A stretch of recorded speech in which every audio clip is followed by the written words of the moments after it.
Hello, everyone. Hello. Welcome to episode 3. Today, we are going to talk about relationships. Ooh. All kinds of different relationships, though. Not just your relationship with your significant other. Yeah. We're going to talk about friendships, how to be a good friend, just anything that ends in ship. We ship it. We're shipping it today. We're shipping it. We actually did have someone requesting us talk about friendship advice, so we are going to definitely touch on that. Both of us have made friends in one place, moved, had to make friends in another place. We both are currently in long-term relationships, so we will go into that, as well as just how to be a good friend in general. So there's a lot of different things that we can talk about in this episode. I think there'll be lots of good advice and good content. I think so too. There's a lot of different types of relationships, and somehow you have to navigate them all. Yeah. As a successful, respectful human being, we're going to talk about how to do that. And hopefully we're not wrong and you don't ruin all your friendships. Yeah. Today, we're going to start by talking about romantic relationships. Kelly and I have both been in very long-term relationships. Kelly's been married. It sounds like you've been married more than once. This is my 5th marriage. Yeah. This one's going well, though. She's an expert in this. No, I'm kidding. Kelly's still married to her first and only husband. I have been with my boyfriend, Jesse, for 10 years. So I feel like we've got some, good background to be able to talk about this type of thing. So Agreed. We're going to start with that. Okay. Do we want to talk about how we met? Yeah, These are always let's fun do that. stories. Yeah, you go first because this okay. is yeah. I met Spencer. Well, I guess it was 6 years ago. One of our mutual friends introduced us, and actually, she was going to introduce us weeks before that, but it didn't work out. Whatever. And I'd seen him before. He remembers me. I'm so sorry. I don't really remember him. I remember a physical being, but I don't remember it connecting it to Spencer. So we're on the beach and I was moving back to Ontario a week later. Yikes. So I was only in BC for another 7 days. So to me, I was just like, cool, well, talk to this man and see who he is, whatever. We kind of left Christina on the beach and we just hung out in the water for 3 hours and just kind of waved to her. And and then literally we hung out every single day before I left. Went back to Ontario, stayed there for 2 months. He flew out a couple times, I think. And then I was just like, yeah, I'm moving back to BC. Yeah. He finalized that for you. Yes. Well, we definitely moved super fast. I just moved in with him right away. So we were together for 2 months. I don't even think we had said I love you yet. But it's because you didn't really have your own space to move back into, right? Yeah. Yeah. I think originally we were kind of talking about me living in a different room, I kind of remember. But it just felt right to do what you guys did. I don't know if it felt right. Well, it did. It did feel right. You're like, no, actually, it's extremely uncomfortable. Well, I'm just very lucky that it worked out because I do not recommend doing that. But yeah, you're the success story. I was at the wedding. I saw it all happen. It was legit. Yeah, so Jesse and I have been dating for 10 years. We met in high school. I actually met Jesse in grade 9 home ec class. And I remember seeing him and I was like, oh my God, he's so cute. And for some reason I thought he was a year older, which didn't really make sense because we were in the same home ec class. But I was like, oh yeah, he's a 10th grader. He's too cool. Yeah, I kind of randomly talked to him. And then we had this thing in home ec class where you could write in on paper who you want to sit with at tables because you could sit with 5 or 6 people at a table. And I kept getting sat with Jesse and it didn't make sense because I never wrote Jesse's name down on my paper. And I was just writing all the girls that I was friends with in the class. So yeah, somehow I kept getting sat next to Jesse and I was like, oh my God, this is so perfect because I like him and he's just magically being sat at the tables that I never wrote his name down at. And then I found out I don't know, I want to say maybe 6 months or a year later, that he was writing my name down. Jessie. Our teacher, I know, so cute. I found out that the home ec teacher was also the football coach, and Jesse played football, so I think that he like knew the home ec teacher a little bit better, and he was like, he know okay, what's yeah, going on. Yeah, he was like, I'll sit you with her. So yeah, I got to know him because of that, which was great. Our relationship just didn't actually start until a couple years later. So yeah, that's how it happened, and we've been dating ever since. I love it. Yeah, I love it. It's such a funny story. Okay, so I'm gonna just be a downer and ask that if you guys have you ever broken up? No, we haven't, but there's definitely been times where I thought it would happen, like it was very close, but we never actually ever officially broke up. But there was lots of like big arguments where I was like, oh, this is it. Like, I don't know how we're gonna make it through this. But you did. We did. We're still happening. I don't even think that you know about this, that Spencer and I did break up, actually. No, I had no idea.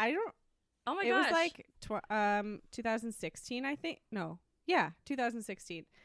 I mean, I guess you couldn't really call it a breakup, but we did take kind of a week apart. This was just part of like us moving in together really fast, I think, and just all the stages of our relationship and all of our feelings happened fast very and quickly. Together. Like we didn't have any time apart to reflect on those feelings. I think Spencer literally felt like, what the heck is happening? Like, oh my God. Yeah. And because at that time, I guess we had been together for like just over 2 years. You just like hit a plateau, and then you're like, okay, so where does it go from here? You either go like left, which is get married and like start a family and whatever, or this isn't gonna work. Yeah. But I think one thing that I took out of that was that kind of like boring or complacent routine part of a relationship is going to happen in every single relationship. Every single relationship. And it comes in waves too. Yeah. Yes. Yeah. Oh it's not like you have one phase where, like you said, it kind of plateaus, and then you're like, oh, if we get through it, it'll be fine. Like, no, it's gonna happen again. It's like with any type of relationship or anything you have where you're doing the same thing every day, you're gonna get bored. in a sense. Bored. It's just boring. Like you get bored, and you get bored of the person. And for us, when the first time that happens, we didn't really know what it meant. Yeah. Does that mean that we don't love each other anymore? No. Does that mean that we don't want to be together anymore? I don't know. It was just, and you have to work through that. I kind of feel like it happens before you hit a step. Oh, I agree. It's like I want to say calm before the storm, but that sounds really bad. But it's like, if you can get through that, then you have a whole new like chapter in a relationship where either, I guess, you start to work on something that has gotten boring or plateaued, or, you just like try something exciting, like get a new hobby to do with your significant other, or, whatever it is. It's just something that you have to work on. I do think, though, that some people make the mistake of reaching that spot and thinking that if you just take a step, that's going to fix it. Yeah, such as like having a child or getting married. Married when you're not ready to get married. You're just like, oh, it's boring. I need to do something. But that doesn't mean do something drastic. Yeah, it doesn't mean making a brand new commitment. It means like working on the actual relationship that exists already. First. Yeah. I know a lot of people make that mistake. Sometimes it works out for people, but it's not something that I would say you should do. No, I agree. But and that's kind of just where communication is really important. And I mean, for us, that just made us work harder, faster. Right. I mean, again, it worked out for us. Don't recommend it. But I'm happy, so it's okay. Exactly. That's all that matters. But yeah, speaking of communication, since it's such a huge part of a relationship. I think communication is like the most important part of a relationship. I definitely am very good, and I'll pat myself on the back for being able to communicate my feelings very well. Yes. Or articulating my feelings, knowing where they're coming from, and sometimes I verbal diarrhea though, and I just say, sometimes I say everything, and that's why people think I'm crazy, but that's just me. But at least you're getting it all out. Yeah. But then Spencer is kind of the opposite of that. He has a very hard time communicating his feelings or understanding where they're coming from, I guess. He's very empathetic towards my feelings, but sometimes that's hard is when I'm like, what's wrong? And he's like, oh, nothing. No, nothing's wrong. Like, do you think he just like likes to, I don't want to say hide, well, I guess kind of hide his feelings because it's like he doesn't want to start anything problematic? Oh, or 1,000,000%. That kid will stay so far away from conflict, he will move to Finland. Like, seriously. Fair enough. You can, like, he just, at any time, if I say we need to talk, which I don't say those words specifically, but if those sound so scary. If I communicate that we need to talk, he's like, yeah. Oh, God. Like, no, I can't do it. Don't make me do it. We don't have to do it very often, but oh, God. It's painful. Yeah, and I mean, a lot of people are like that. They would rather just hide their feelings because they either think it's going to burden the other person or it's going to cause the conflict. And I guess that's what he probably hides. Spencer is very much like, don't sweat the small stuff and pick your battles. Like, he doesn't think, like, if I'm being annoying, he won't tell me I'm being annoying ever. Even though I'm like, just tell, like, if you want me to frick off, just tell me. Yeah, but just go away. To him, that's too small. He won't. Yeah, he doesn't want to argue or bicker about any little thing. Whereas I'm like, excuse me. Yeah, I'm the same way, and Jesse's actually very similar to that in the sense where, like, we'll both be like, "What are you doing? That's stupid," or like, like immediately if something's bothering one of us, we're just like, can you not do that? Like, you're being really weird and annoying, which I feel like is good for one person, but having both people in the relationship do it, you can be like, do you even like me? Why are you with me? Everything I do bothers you. So, like, why are you even with me? But then I do the same thing to him. So it's just like, I can't really get mad at him for it because I know, like, when I do it, I'm not trying to personally attack him. Yes. But then, of course, when it comes from the other person, you're just like, dang, wow, you're like so angry at me. Like, what are you doing? And I'm like, I kind of do the same thing. I should probably relax. It is very interesting. I do that a lot. It is called something. So Spencer will say, do you want to go to this event? And I will be like, nope. That is the last thing I want to be doing. And sometimes I even say it because I'm a bitch. And no, you're not. And you're just honest. That's all. And he's like, oh, okay, that's fine. If he does it to me, I want to go to someone's birthday or just whatever, another event. And he says no. I'm like, oh my God, do you ever want to do anything that I want to do? Oh my gosh, yes. And then I'm like, wait, Kelly, 2 weeks ago, you thought his event was so stupid. Yeah. Whether I said it out loud or not. It's just so interesting. Like, our freaking stupid brains, I tell you. I know. It's because like obviously we are selfish human beings and we want to have our way, and it's funny because if you do that in that moment, you think like, well, obviously I don't want to do something like that. Why would he even ask? That's dumb. Or your significant other doesn't want to do something like you said, and then you think immediately they're boring or like, how do you not want to do that? Yes. It's so much fun. What's wrong with you? So now that our complaining rant is done, how the hell did we get there? Maybe let's circle back to communication. Yeah, we're not trying to just complain here. That was awful. Oh, man. But I think communication is actually the core of just all relationships in general. Oh, I agree. Well, I feel like that's where overthinking comes in, is if you're not communicating, you do start overthinking. Right. Because you come up with reasons why certain behavior is coming out. Oh my gosh, yeah, exactly. And then if you don't communicate that, then you just sit there and wallow in your bad thoughts. Yeah, exactly. Like, you could create the most insane scenarios by overthinking, and then you literally start to believe them. So, and then that's obviously detrimental to any type of relationship. So, like, if you're not communicating, even if the other person hasn't been communicating and then you find yourself overthinking, that's probably your moment where you should be like, I need to tell the other person how I'm feeling. And it could be because they haven't been talking about whatever's going on. But in order to stop those thoughts, where you're just like creating these scenarios where like you said before, if you don't text back, then you're like, this comes up in every episode. Yeah. They hate you or they're dead. Like that's it. So then it's like, if you're genuinely thinking that type of thing in a relationship, like that's probably a good moment to start communicating your feelings. Unless it's something you do just like in your own head and you're like, no, it's just fine. Like I'm just overthinking, it's fine. But like if you're really starting to think like, oh, this person like genuinely doesn't want to be in a relationship with me anymore, that's probably a good time to really start working on your communication. Sing it with me, y'all. Don't hate communicate. Don't hate communicate. Communicate, y'all. It's important. Thank you for listening to my rap. Anyways, moving on.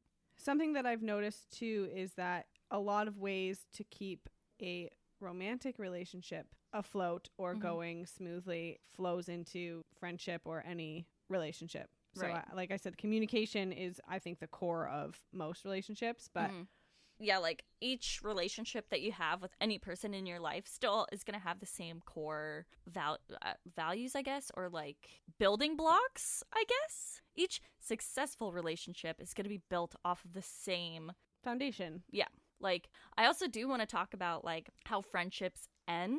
Because I was going to touch on how relationships end and how you learn from, any relationship, how any relationship ends and how you learn from that. Especially with friendships, because like all of us have lost friendships in our life as any other relationship. And obviously it has to do with communication or, a big fight or whatever it might be. Yeah. What happens afterwards is always such a weird moment for everyone, where it's like you literally grieve a loss.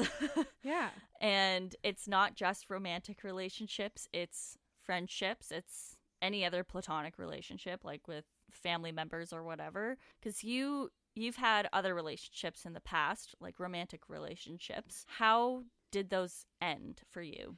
It's interesting because at the time you're obviously, or sometimes you're devastated and you blame yourself or you blame them or you hate them or whatever. I think that I've done a lot of thinking about them and trying to understand why they didn't work. Right. And not blaming anybody. Unless it's like abusive. Of course. Then you can kind of, I guess, place blame as to why it didn't work. Yeah. But my high school boyfriend, for me, we were both young. He was very controlling, not abusively controlling, but you can only wear this. Don't wear shorts to school because people are going to see your legs. But it was all I knew. It was my first. And he had very bad parental examples. So he was mirroring off of them. So it's not his fault. I mean, that relationship just naturally fizzled out, and that was that. Right. The relationship after that, where I moved here with him, we just totally had different life paths. Yeah. Obviously. But what I found myself doing was changing my own goals. Oh, to like match his? Yep. And not having my own. Right. And I would say that. And I thought that was like so great of me to be like, I just support you 100%. Anything that you want to do, I will. I mean, you should support your significant other, but of course, not change your own passions and stuff for someone else. Yeah. My first relationship wasn't very loving, whereas my second one was. And he had a great parental example. And that was kind of where I really learned to like love happily and properly and lovingly or whatever. Yeah. But that one, I just know that it wasn't the right time. Like, we were just, like I said, on two different paths. Yeah. And that's totally okay. And that doesn't mean that he's a bad person. Right. I wish both of them very well. And I was able to learn what I didn't want kind of from my first. Yeah. Two totally separate, complete opposite relationships. Yeah. And then the second, I was able to like learn a lot about myself, actually. Yeah. And what I changed about myself and what I could take from that into another relationship and be even better. Right. So relationship, any type of relationship ending means that you can learn from what happened, whether it's something you did as a person or the other person, or it's just that both of you weren't vibing. Okay, well, that wasn't working for me. I'm going to make sure I find that in the next relationship with a romantic relationship with your friends. And even about yourself, like myself, my ex-boyfriend and I were long distance. So I became a person that I didn't like. I was jealous. I was upset all the time. Right. And I was like, nope, that's not me. We would fight all the time and we would like call each other names. And it was really just kind of ugly at times. And I remember someone telling me that they've never swore or called their boyfriend a name. Really? Like they've never called them an asshole or something. And I was like, pardon? Yeah, how does that happen? What do you mean? But honestly, I have never in the heat of a moment called Spencer a name. I definitely have. I 100% have. And that's fine. Yeah. Because like before I was like, what? Are you crazy? You're lying. Yeah. But I feel like I don't know how to explain it, but like I get very verbally angry. Yeah. That's like how I get angry. That's really great that you haven't done that. I applaud you for that. So sorry, Jessie. I don't think I've damaged him by doing that. I hope not, at least. Don't get me wrong. Like I'll say like, don't be an asshole. Yeah. But I've never just been like, fuck you, you piece of shit. I don't think I've done that either. I hope not. I don't know. I can't think of anything. But yeah, I definitely get very angry. And that is definitely a downfall of my personality when I get angry. But I think that that was just more passionate. Very passionate. But that was also more so in the past. I don't really get like that anymore, and it could be because of my anxiety medication. It has definitely calmed me down a lot, but I used to get angry like so easily at my parents too. Like it wasn't just Jessie, it was like yelling and then crying because I felt bad afterwards. Yeah, like, I was the same. Yeah, so like that's definitely something that I've worked on, and Jessie too, because like he can get super angry. Like anybody can get angry about whatever situation it is, but it's something that we've both worked on because it's definitely been a downfall in our relationship. Yeah. But we both recognize that that's something that needs to be improved. I think it's very cool and very admirable that you guys, so I've grown a lot as a person through my relationships, but you guys have grown as people in the same relationship. Yeah. That's really cool. Thank you. Like I've told someone, they're like, how have you been just like dating the same person since high school? And I was like, if we were both the same people that we were in high school, we would not be dating each other. I have seen him grow as a person and improve on so many aspects of his life. And I hope that I have done the same. Like, I feel like I have definitely grown as a person since then. And if we weren't growing, there's no way that our relationship would work. And also, like, growing our own connection too, like, you know, the way that we feed off of each other and treat each other, and recognizing when something isn't good and being like, okay, we need to work on this, and we do talk about that. And I think that's why we're able to still be together. And we definitely make the same mistakes over. Like, we're human. Yeah, of course. Of course. We're not perfect. It's not like we do something that hurts the other one and then we never do it again. Like, I'm gonna probably offend him again at some point, and vice versa. But like, we recognize that something could be hurtful to the other person, and then we like acknowledge that, and we work on trying to not do that ever again. Like, that's a real thing. It's just like making sure you're not purposely doing something to hurt the other one. And I do say that a lot too in life in general. One thing that people always say is, oh, well, I wasn't intending to be mean. I wasn't whatever. I always think just because your intentions were pure doesn't mean that it's not going to cause a feeling in someone else. Yeah, exactly. And you need to be responsible for like what's coming out of your mouth. Yeah. I might say, like you just said, you might say, just because you didn't like mean to say it or you didn't mean it doesn't mean that it's not going to hurt my feelings.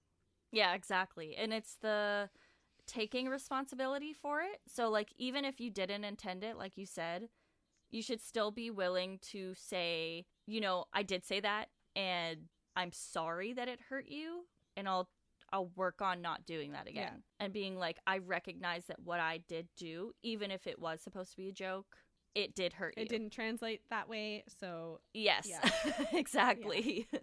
I guess we could say the same thing in friendships, too. Like, one of the friendships that I had in high school didn't really work out either because of the things that they were saying. They would be mean as a joke. Oh, ouch. Yeah, so they would be like, you're so ugly. You're so stupid. What the heck? But it would be like a weird joke. And like, I knew it was a joke, but over time, I'm like, it really gets to you? Well, of course, if you tell somebody that they're stupid yeah, 365 days a year, they're going to think they're stupid. They're going to start believing it. Exactly. So like, I had a friend who was pretty insecure that was also in that like group of friends. They were just like, not nice. And I know that they were joking, but like, you just don't do that. Like, I just can't imagine saying that to any of my friends, even as a joke. Just mean, degrading things. I think I had talked to them one day because one of my friends that was in it that was like pretty insecure told me, they're like, I'm really tired of them saying that kind of stuff to me just because like it hurts my feelings. And I don't know if she told them, but I took it upon myself to like say it. And they just like didn't care. Oh. Yeah, and I was like, that's a twist. I know. What the heck? And like so that friendship ended. Like I did not hang out with them shortly after, and that's when I started hanging out more with the friends that I have now. Yeah. I don't know. It was just like some people might be able to take that and then think it's, you know, funny and fine. Sure. Because maybe they do the same thing. But I was like, that's not me. Even if you do decide to like communicate something, it doesn't necessarily mean the other person is going to accept what you're talking about or interpret it the way that you're intending. Exactly.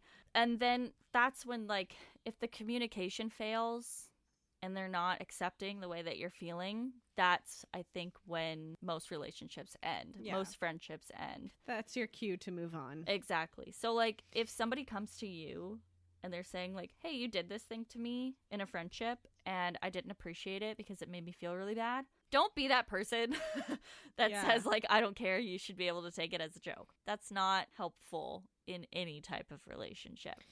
I think a lot of people are scared of conflict. Yeah. For me, I think that all conflict is bad, which is interesting because I do talk about my feelings a lot, but I'm always so terrified of things ending. Yeah. I don't know if it just because it's been traumatic. Like my parents aren't together, obviously. And so I don't know if I just have like some traumatic thoughts with things ending. Yeah. That I'm like, oh, not going to go there. Like, I think that every conflict is going to end in just leaving. Yeah. Yeah. And so I'm very bad at saying things in the way that I want to sometimes, especially with friendships. I don't know why.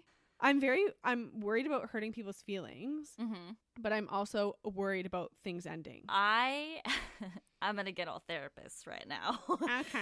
So I feel like that probably happens with people who like you in your relationship with your parents.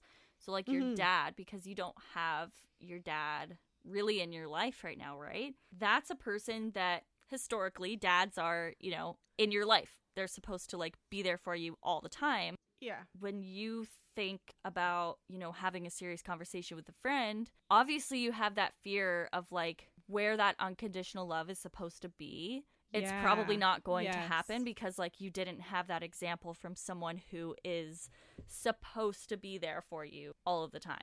I talked hard about unconditional love with my therapist because I have a hard time believing that there's such thing. Right. I, of course, got the love and support that I needed from my mom, but as a child, you definitely need that love and support from both parents. It's so sad. Because of that. It is so sad. It's so stupid.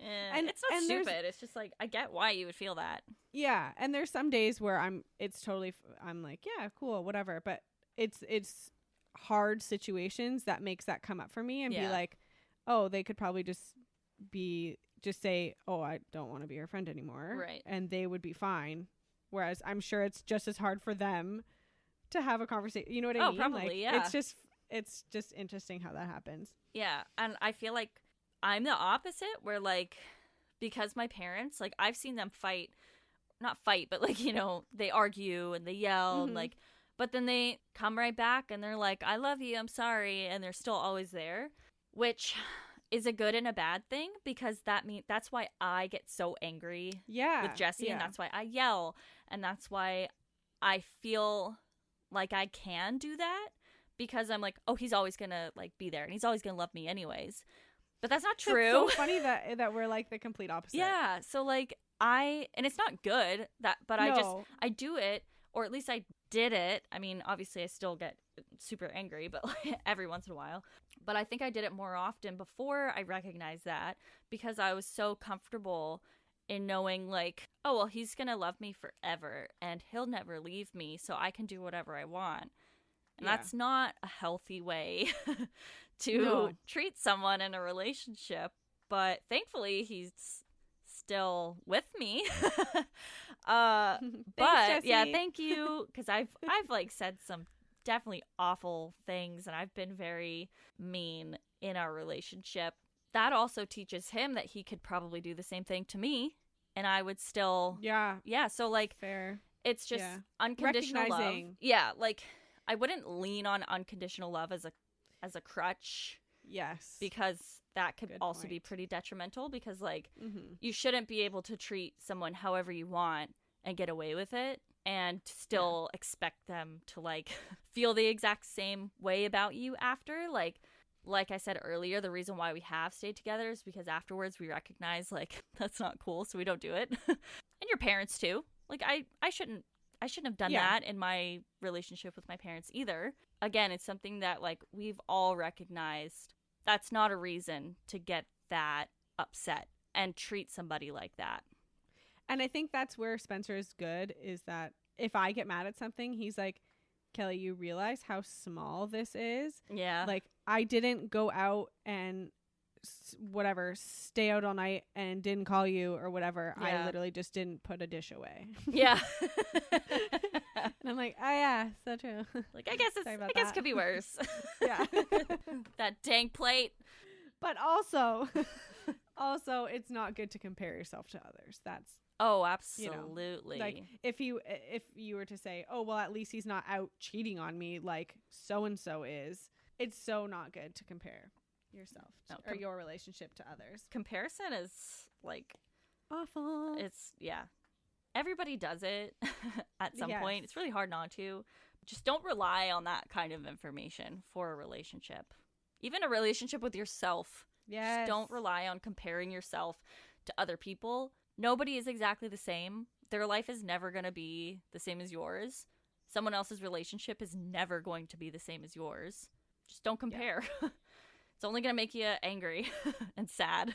Easier said than done, of course, but it's something to work towards and remind yourself of when those thoughts do come about. We're only human. Mm-hmm. We're going to repeat things. Yeah. It's fine. But I definitely think that we've talked about things not to do. Absolutely. Should we go happy and talk about ways to be a good friend or a good partner? Sure. The top thing on my list was to be honest in how you feel. And I actually wrote to avoid conflict, which is kind of funny because we literally just touched on that. Yeah. But I'll change it to not avoid conflict, but to smoothly and respectfully talk about how you are feeling. Exactly. To avoid like an outburst of angry emotions. Yes. Right. Yeah, definitely agree with that. Listening to the other person, just making sure you're taking into consideration their own feelings, understanding if you're being hurtful, knowing that like if it's something that you're doing that can be changed without like, changing your whole personality or whatever. But if you're being hurtful to somebody else, like be open to working on that no matter what relationship it is. If you're doing something that isn't vibing with somebody else and being open to being like, okay, how could I do this that's not going to actually hurt the other person? Yes. Another one is just to keep in touch. And I think this goes with people who are friends with people that have moved away, or you yourself have moved away from others. Yeah. Just don't let the friendship or relationship, whatever, in general be one-sided. Yeah.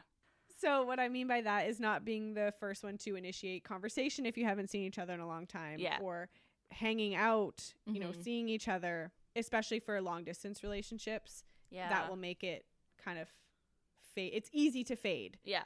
You know, it's easy to go 1, 2, 3 weeks, 2 months without talking to somebody. And in order to maintain a good friendship, it's very important to just keep in touch. Yeah, I totally agree. Like, I've moved around a lot, and I have had to leave friends behind from wherever I was moving from, but I always made sure to, like, keep in touch with them. And it's so easy now with social media, Facebook, for sure, Instagram. Like, I talk to, you're very lucky. Yeah, like, I talked to some of my best friends that I had in the different places that I lived in, just seeing how they're doing. And, like, even if it's just, like, something simple, like laughing at something they posted, like, just interaction, like, just of any some kind. sort of interaction. And then obviously having more, like, fulfilling conversations with those people too. And it doesn't just have to be like you moved away from someone, but it could be someone that you used to go to school with and you still, like, value their friendship. For sure. Yeah. Just like you said, checking in, and then checking in on the people that you do talk to all the time as well. Like, especially in times like these, we need to check in on our friends. Definitely. Because we might not all be doing so hot. Yeah. That's for sure. Make sure they're still healthy. Mm-hmm. I have friends that, like, I have 2 friends that live in New York, and I know New York was hit, like, really, really bad. Really? So I, like, messaged them yesterday, and I was like, hey, you guys okay? Yeah. Still doing good? And they are, thankfully, but I'm just like, you never know.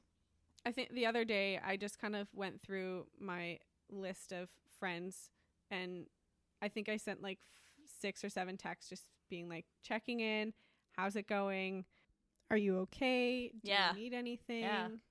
And giving them as much support as you can from afar, and going on with that, just engaging in meaningful conversations, like you said, rather than just like, hey, sup, good, not much, you? Yeah. Classic, like, MSN messenger conversation. Like you said, those are not very fulfilling. Yeah. And if you can, obviously not right now, but spending quality time together. Yeah. And that's something that I say a lot. Like, just because we are physically in the same room does not mean that we're spending time together. Yeah. Not connecting. Connecting, yes. Yeah. Talk about what's going on in your life and find out if there's anything difficult that they're going through or whatever it might be. Just connect with people. My last point is being dependable, and it kind of brings everything in together, I think, just in terms of saying I'm here for you, and then just backing that up by actually being there for them. Yeah. Walk the walk. And yes, walk the walk. Yeah. Yes, that's so good. And I'm not saying like every time someone asks you to like drive them to the airport to drop every single thing that you're doing to be like, yep, here for you, coming now. But you can find other ways to be there for somebody that doesn't have to be physical or like monetary. You can be there emotionally, you can be there physically. Yeah. For me, that's very important. There's nothing worse than needing somebody and just even texting them to be like, oh, hey, are you there to chat? And then 6 hours later, they're like, hey, yeah, what's up? And you're like, yeah, I've actually just been sitting here waiting for 6 hours for you to answer. Like, no, I kind of got over it in that time. Yeah. I don't want to just be like available 24/7. Yeah. But because there's definitely a difference. Like, you don't want to like completely abandon your own life to be available for, of course, like, everyone. Also, stick to what you say you're gonna do is a part of being dependable. Like, if someone's relying on you for help, like, say you're moving and you need help, like, moving furniture or something, and then the person, like, bails last minute, being dependable is the same as being reliable. Don't be super flaky all the time. Just stick to what you say you're gonna do. And I definitely agree with doing what you say you're going to do. It's important. And then you just, if you don't, then you just kind of look like a flake, like you said. Exactly. And no one wants to hang out with a flake. Just don't be a flake. You could probably flake like once, but like just don't do it again. I allow people some some wiggle room. That's totally fine. Well, I think that about wraps up today's episode on relationships. That was really fun, actually. Yeah, it was. I like talking about relationships.